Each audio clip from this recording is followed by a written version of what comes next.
no particular order. Oo, Christine Bardo Lasa. Christine Bardo Lasa. Una si Christine. Samahan mo na kami rito. Grand finalist number 1, Mitch! Si Mitch agad!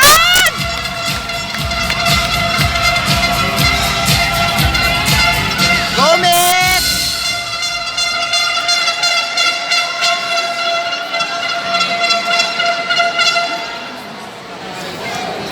Mitch, ayan, bumulot ka na ng pangalan ng hurado at ibigay mo sa akin. Ang babanggitin kong pangalan ng hurado ang siyang tatanong sa'yo. Good luck.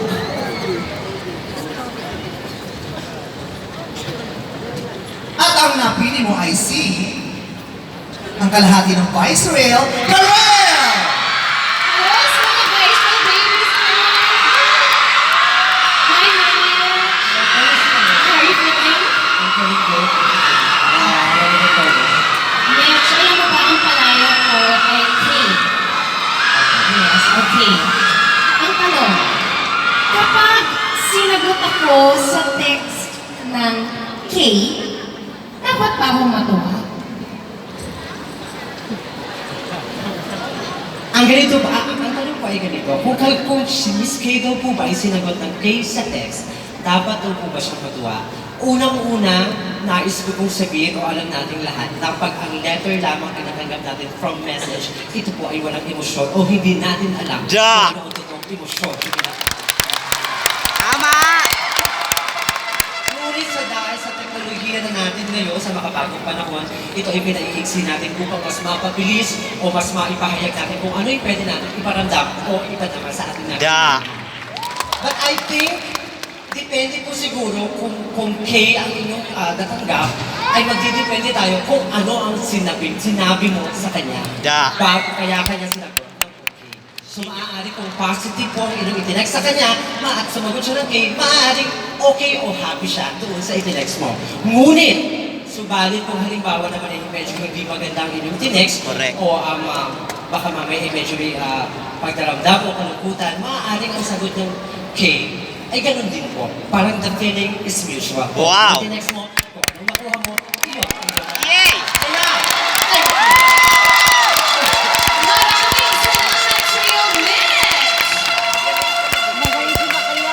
Susunod naman, sasagot si Grand Finalist number 2, Anong comment mo? Angel Kiyoge!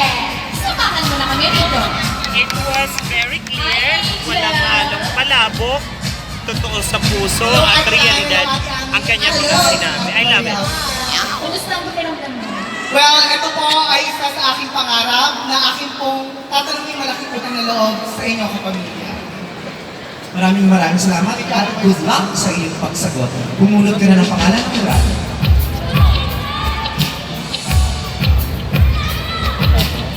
Ang nabulot niyang pangalan ay si Richie Rivero.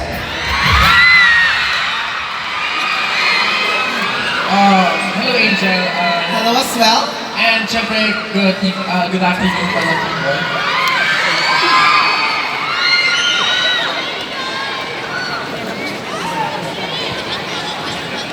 Angel, ano ang mas mahirap? Ma-foul ng biglaan o ma-fall ng biglaan? That is between rejected or being ignored.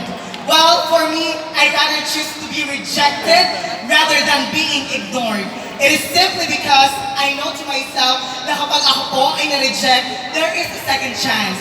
There will always be a second chance that will alleviate my feelings to that person. At pwede ko pang may correct ang mistakes na yon, at kung na-fall niya ako, it doesn't end my life. It doesn't end the journey in all the aspects of life. Tulad ko po, ako po ay minsan nalait at nakutya. I am fouled by other people, rejected by other people, and neglected. Nilait po ako, pero ngayon po nandito po ako dahil po yun sa pagmamahal ng aking pamilya, ang pagmamahal po ng aking ina. Dahil sa aking hirap na tinamasa, nagtinda ng gulaman, nagtinda ng mangga, na-fall man ako ng isang beses, pero hindi ako matutumba. And I thank you!